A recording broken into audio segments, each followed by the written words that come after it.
time you slip, they can't know. Everyone needs a chance to start over.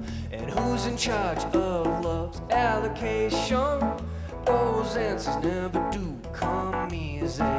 Italian soundtracks, the Morricone stuff and the Piccioni and all those Italian composers from the late 60s was definitely a big influence, as well as Brazilian, bossa nova and tropicalia, people like Jorge Ben and Gilberto Gil and João Gilberto, and just really diving headfirst into Brazilian stuff, Jobim, of course.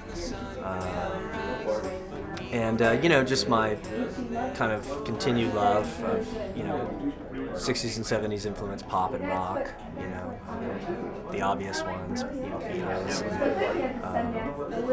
So yeah, I just kind of tried to, I guess, maybe wear my influences on my sleeve a little bit more this time around, and really sort of try and incorporate stuff that I've been listening to, and make it a little more apparent, I guess. And I don't know. I think that's all you can do when you make a record.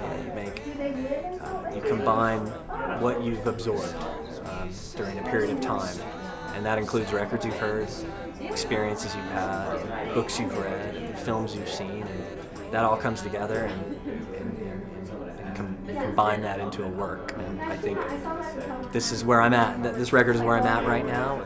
Time tells you everything, the right from the wrong, the songs we sing. The sun will set and the sun will rise, but we don't have to live analytical life. I've always steered away from being a little too personal. I always enjoyed the lyricism of people that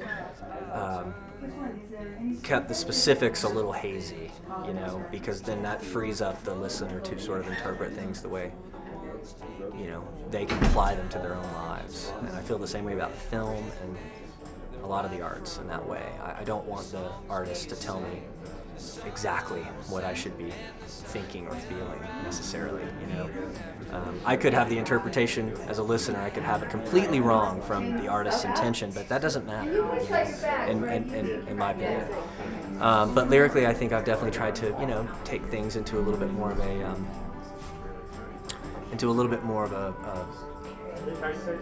fun direction, maybe playing with poetry a little bit more, playing with phonetics a little bit more.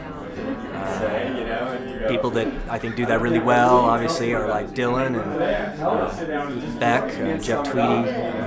They all really, I feel, appreciate language and the sound of the word as much as the meaning, perhaps, of the word. And back on back we go.